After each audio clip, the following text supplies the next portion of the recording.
শিক্ষক গুরুজনদের আদর্শ মতো জীবন তৈরি করতে হবে। টাকা থাকলে যাকাত দিতে হবে।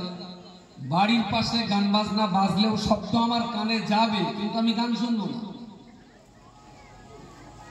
সারা দেশের লোক যদি বাহাত দিয়ে খায়, আমাকে ডানার দিয়ে খেতে হবে। এই সমস্ত কথাগুলো কোরআনে শরীফে আছে। এটা বলা যেতে পারে গুগল ম্যাপটা দিয়ে যেমন গোটা দুনিয়া বিচরণ করা যায়, কোরআনের ম্যাপটা দিয়ে তেমন পরকালের জান্নাত আর জাহান্নাম ঠিক করে নেওয়া যাবে।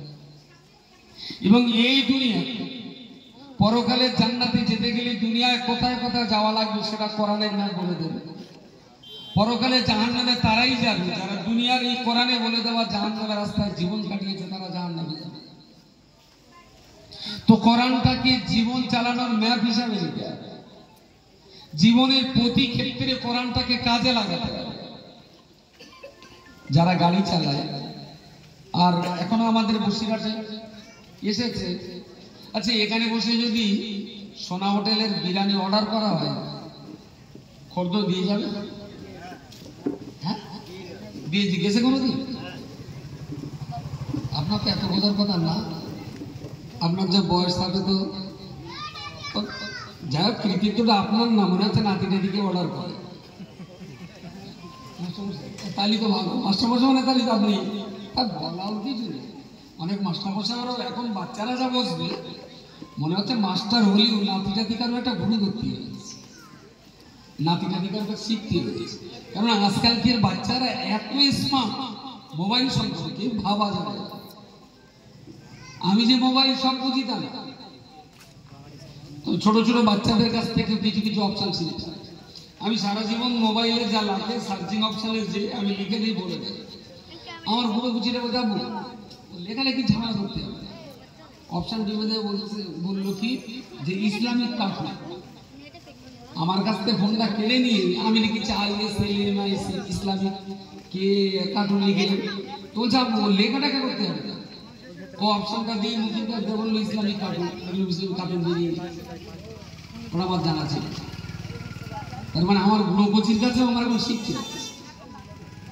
যেটা বলছি, যেখানে অর্ডার করে দেবেন সোনা হোটেলের বিরিয়ানি আপনার বাড়ি চলে আসবে। আপনি কোন জায়গা থেকে অর্ডার করেছেন, গুগল ম্যাপ লোকেশন থেকে কত রাস্তা, আপনার সেই সমস্ত পয়সা যখন অর্ডার করার সময় কেটে দেবে। ওরা যে তেল পুড়িয়ে দিয়ে যাচ্ছে, এটা তো সস্তা না। তেলের দাম আপনার বিরিয়ানির ঘাড়ে চাপিয়ে দেবে। যদি আপনার মনে হলে একটু চপ খাবেন, অর্ডার করতে পারেন, দিয়ে যাবে। ঠিক গ্লাস অর্ডার করতে পারেন, শাড়ি অর্ডার করতে পারেন, টুপি অর্ডার করতে পারেন, দুটো বই অর্ডার করতে পারেন। অনলাইনে এগুলো অর্ডার করে দিলে যদি পরিষেবা দিতে না পারে তাহলে আপনার অর্ডার ওরা নেবে না। কথাগুলো বলার উদ্দেশ্য কি, যে পৃথিবী থেকে এখন যদি এই ম্যাপটা তুলে নেওয়া হয় তাহলে 12 আনা দুনিয়া কিন্তু অচল হয়ে যাবে। 12 আনা দুনিয়া অচল হয়ে যাবে, রাস্তাঘাট কিছু ঠিক করতে পারবে না। তো কোরআনুল কারীম এমন একটা কিতাব, ওকে যদি অর্ডার করেন জাহান্নামের খোরাক কি হবে, কোরআন বলে দেবে যে জাহান্নামের এই খোরাক আছে। যদি কোরআনে আপনি অর্ডার করেন জান্নাতের খোরাক কি কি আছে, বলে এই আছে, তাহলে এই খাবারগুলো খেতে খেতে কি কি করা লাগবে, তো কোরআন বলে দেবে। প্রয়োজনে রাত 2টার সময় বসে বসে গা ধোয়া লাগবে। কথা বলা যাচ্ছে? কোরআনের বর্ণনায় জান্নাতে যেতে গেলে রাত 2টার সময় 7 ডিগ্রি ঠান্ডাতে গা ধোয়া লাগবে।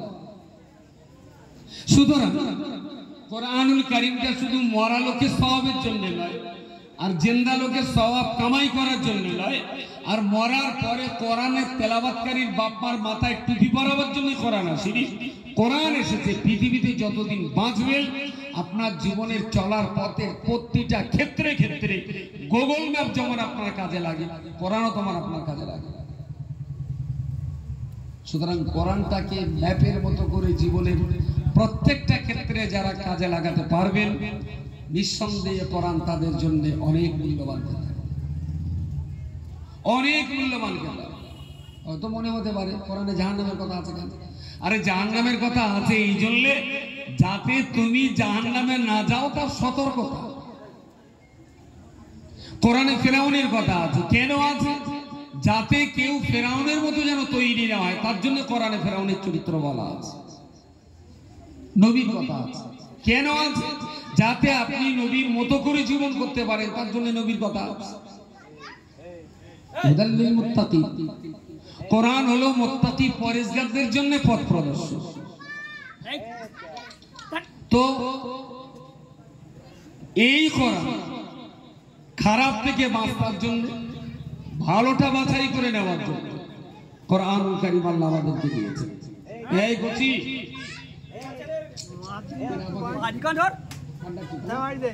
তুমি একটু বলে দাও, তুমি না বললে তো আজকে শুধু বাচ্চারা কোরআন পড়ছে, এদের এখনো কোরআনটাকে ম্যাপের মতো করে চালাবার সুযোগ বয়স এখন এদের হয় হবে। প্রথমে কোরআন শুনতে হয়, তারপরে কোরআন বুঝতে হয়, তারপরে কোরআন শিখতে হয়, তৃতীয় নম্বরে যে কোরআন বুঝতে হয়, চতুর্থ নম্বরে যে কোরআন কাজে লাগাতে হয়। সুতরাং কোরআনের এই চারটি স্টেজ, শোনা, শেখা, বোঝা এবং কাজে লাগা। যারা জীবনে কোরআন শুনেনি তারা কখনো শিখতে পারে, যারা জীবনে কোরআন শেখেনি তারা কখনো বুঝতে পারে, আর যারা জীবনে কোরআন বোঝেনি তারা জীবনে কোরআন কাজে লাগাতে পারে না। কোরআনকে কাজে লাগাতে গেলে শোনা, শেখা, বোঝা এই তিনটে খুব জরুরি এবং পরপর।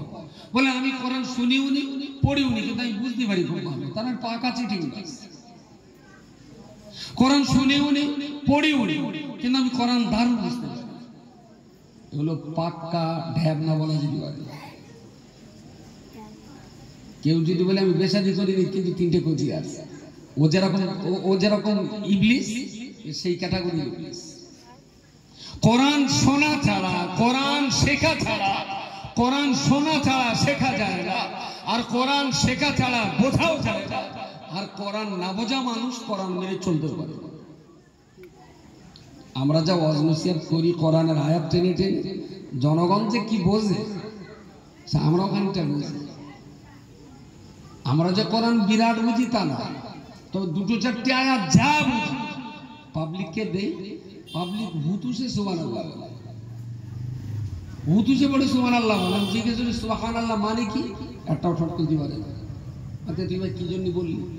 এখন ধর সুবহানাল্লাহ বলা মানে তোর বউ মরে যাবে, তুই আর বললি না বউ মরার কথা বলবো কেন? তুই না জেনে শুনে বললি কি? তাহলে হুজুরা বলতে বলে তাই। সুতরাং কোরআন শুনতে হবে, শিখতে হবে, বুঝতে হবে, কাজে লাগাতে হবে, তবে আমার এই দেহটা সুন্দর জাহান্নামের জন্য তৈরি হবে, জান্নাতের জন্য তৈরি হবে। আর যদি আমি কোরআন না শুনি, না শিখি, না বুঝি, কাজে না লাগাই, তাহলে এ দেহ জাহান্নামে চলে যাবে। আল্লাহ ভালো করুন। গ্রামের যারা এই কাজে সহযোগিতা করে, জওয়ানদের সময়, অনেকের অর্থ, অনেকের টাকা, অর্থ দুটোই, যুক্তি বুদ্ধি, কথাবার্তা, মা ভাই সবাই মিলে চেষ্টা করছেন বলেই আজকের এই সুন্দর পরিবেশ তৈরি হয়েছে। সুতরাং এই পরিবেশটা আমরা শুরুতেই বলেছিলাম 30 বছর ধরে রাখতে হবে। তার মানে আজকে যে বাচ্চাগুলো কোরআন শিখছে, এই বাচ্চাগুলো, এদের বিয়ে শাদী হবে, এরা সংসারী হবে, এদের বাচ্চা কাচ্চা হবে, সেই পর্যন্ত আমাদের চালিয়ে যেতে হবে। এদের বাচ্চা কাচ্চা যখন হবে, তার জন্য আমাদের আর মাথা গরম করতে হবে না।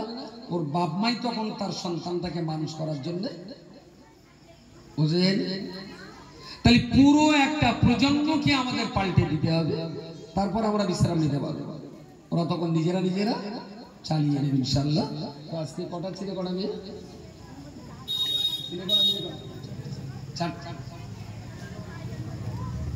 চারটে ছেলে আর মেয়ে 14টা। তার মানে গ্রামের হালাত খুব খারাপের দিকে যাচ্ছে। ছেলে 4টে, মেয়ে 14টা। প্রোডাকশনের হার কি এরকম? প্রোডাকশনের হার প্রায় সমান সমান, হাজারে 2-4টে কম বেশি হতে পারে।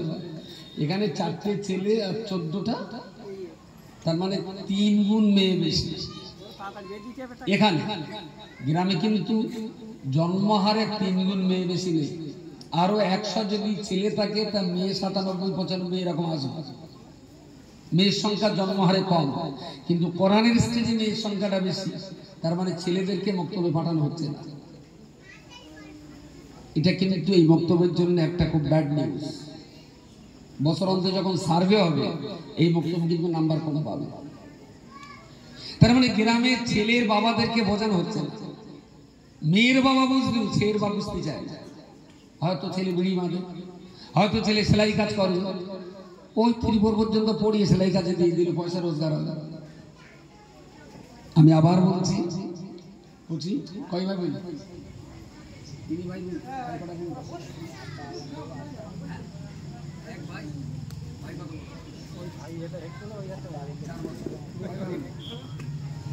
ভাই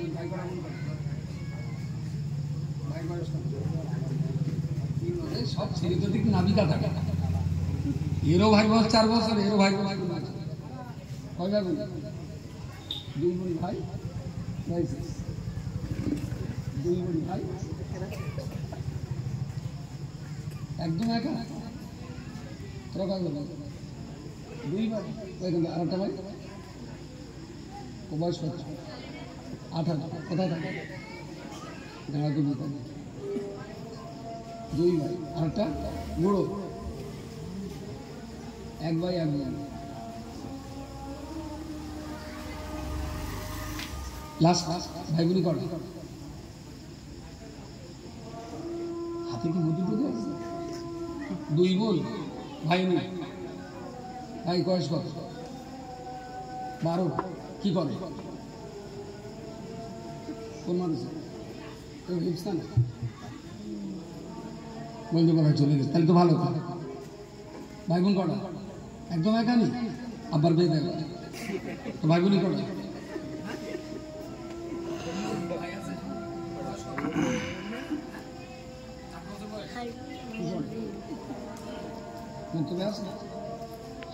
এখানে যা দেখতে পাচ্ছি কারোর ঘাড়ে দোষা বাবার লাইন, ওদের 2-3টে তো ভাই মোটেনি, হাতি আবার একটা আছে পুরো এখানে, আবার আছে এদের 2 ভাই, একটা তো চলে গেছে।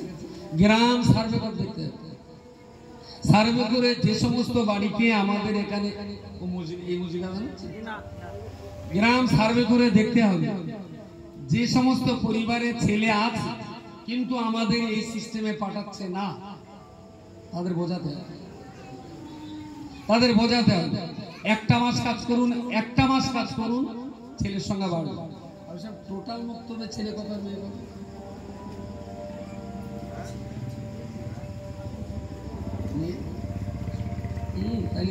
অনুপাতিকারে ঠিক আছে।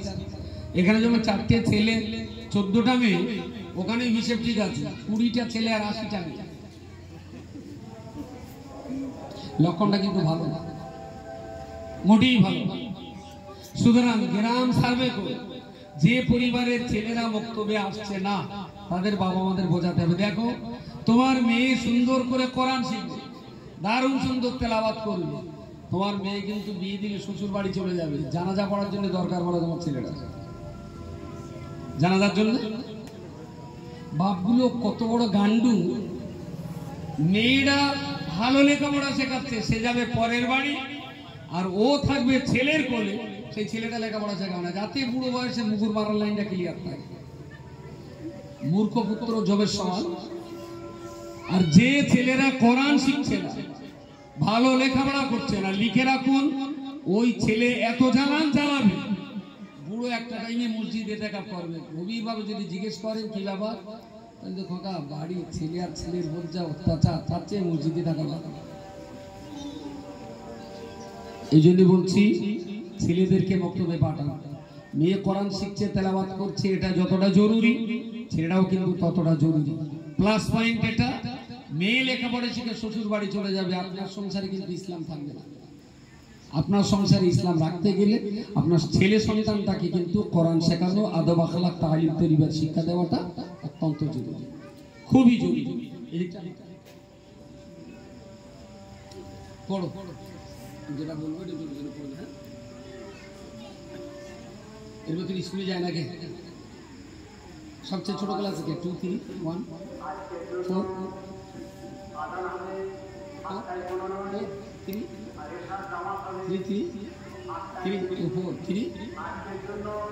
আপনি কোন ক্লাস?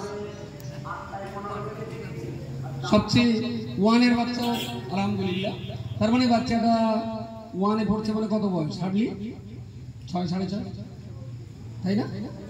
6 থেকে 6.5 বছর বয়স। এই 6 থেকে 6.5 বছর বয়সের এই বাচ্চাটাও আজকে কোরআনের আওতায় এসেছে। ও আজকে কোরআন শিখবে। কি নাম? ঠিক আছে। যদি তোর বিয়ের সময় বাপ যদি ছেলে দেখে আর ছেলে যদি কোরআন না জানে, তুমি বিয়ে করবে? আমার দিকে দাদুর দিকে না, তাহলে চোখ মারবে। ধরো তুমি কোরআন পড়তে শিখে গেলে, ভালো কোরআন পড়ো তুমি, এখন তোমার যদি একটা ছেলের সঙ্গে বিয়ে দেবে, সেই ছেলেটা কোরআন জানে না, তোমার কি মত থাকবে? তুমি সেখানে বিয়েতে রাজি হবে?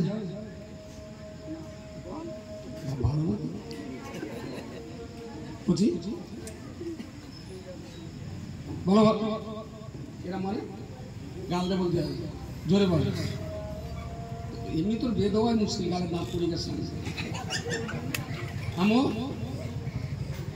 যদি তুমি কোরআন পড়ছো, যদি কোরআন জানেন এরাম ছেলের সঙ্গে বিয়ে দেওয়া, হ্যাঁ বিয়ে মত দেবে না? তুমি কোরআন শেখ করছো, ধরবে না? ঠিক আছে, সবাই ভালো করে একা, ঠিক আছে? বল যে আমি, বলো, আমি যতদিন বাঁচব, শরীর সুস্থ থাকবে, আমি বলো জোরে জোরে, শরীর সুস্থ থাকবে, প্রতিদিন কোরআন শরীফ তেলাওয়াত করব। আমার বিয়েতে যদি কোরআন না জানা ছেলে বা মেয়ে দেখা হয়, তাহলে আমি সেই বিয়েতে রাজি হব না। মন থাকবে তো?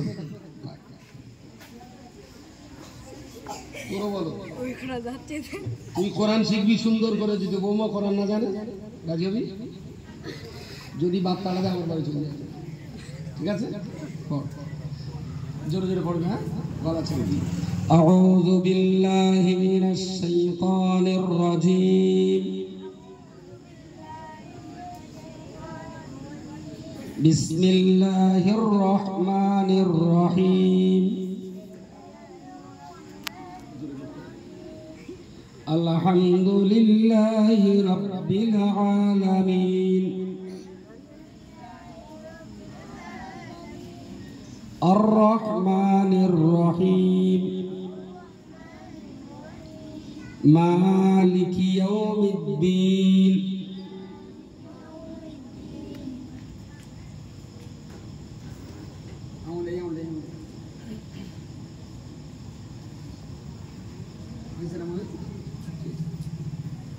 إياك نعبد وإياك نستعين اهدنا الصراط المستقيم صراط الذين أنعمت عليهم أبو مدكي আন্না আমতা, প্রথমটা আলিফ, পরেরটা আইন। আন্না আমতা, আন্না আমতা, আন্না আমতা আলাইহিম গায়রিল মাগদুবি আলাইহিম ওয়ালাদ-দাল্লিন। আমিন। সাদাকাল্লাহুল আযীম। বন্ধ করো। এটা বাদ না, নিয়ে যান। এই আপাতত মসজিদে আলহামদুলিল্লাহ। তাহলে আজকে 4টে বাচ্চা আর 14টা মেয়ে, 4টে ছেলে বাচ্চা, 14টা মেয়ে বাচ্চা আজকে এরা কোরআন ধরেছে। পরবর্তী অনুষ্ঠানে আমি 4টে মেয়ে আর 14টা ছেলে যদি নাও হয়, অন্তত যেন এতটা পড়াটা না হয়। এক্ষুনি কালকে থেকে এই কমিটির যারা আছেন 1 মাস, এটা আজকে সেপ্টেম্বরের কত 22 না 23 তারিখ, অক্টোবরের 23 তারিখ পর্যন্ত 1 মাস লড়াই চালাবেন গ্রামের ডোর টু ডোর। কত ছেলে ছড়িয়ে আছে যারা মক্তবে আসছে না, তাদের জন্য একটা মাস চেষ্টা করুন, ইনশাল্লাহ ছেলে বাড়বে। একটু চেতনা মাঝে মাঝে বাড়াতে হবে, ছেলে সংখ্যা বেড়ে যাবে। এদিকটায় খেয়াল রাখবেন, আমার জন্য দোয়া করবেন। আর বৃষ্টি বাদলায় মজলিসটা যত সুন্দর হওয়ার কথা তা হয়তো আমরা করতে পারিনি। পানি দিয়েছেন কে? এখানে লড়াই করার কোনো জায়গা আছে? জায়গা নেই। আর আমরা লড়াই করার লোক, আল্লাহ আমাদের যে হালাতে রাখেন সেটাই আমাদের কল্যাণ। সুতরাং বৃষ্টি হয়েছে বলে মন খারাপ করার কোনো জায়গা নেই। আর আমার পরে বক্তা রয়েছেন কি? বাকিউল্লাহ, ও আন্তর বাকিউল্লাহ। আমার আর কালেকশনের সময় নেই। বাকিউল্লাহ পয়সা চাবে, একটু দেবেন, যেন ফাঁকি দেবেন না। বক্তব্যটা মাদ্রাসাটা চালাতে যে পরিমাণ পয়সা লাগে, আমাদের সিস্টেম নেই বাইরে থেকে চাঁদা দেওয়া। আমাদের যে সিস্টেম সব গ্রাম থেকে দিতে হবে, বাইরে চাঁদা নেওয়া যাবে। আর যদি আমি শুনি যে কালেকশন ভালো হয়নি, তাহলে আমি বলে একদিন সমাজে বাড়ি যাবো, সেদিন বলে ঠালায় আসে। বাড়ি গেলে ফের একসাথে খাওয়ার খরচাও হবে, আর 500 টাকায় বলা হবে, এটা নিশ্চয়ই আপনি জানেন। সুতরাং যারা যারা দান করেন, পরবর্তীতে যারা বক্তা আসবেন, যিনি কালেকশন করবেন, প্রয়োজনে কালেকশনটুকু সবাই দান করবেন, দোয়া করবেন। আসসালামু আলাইকুম।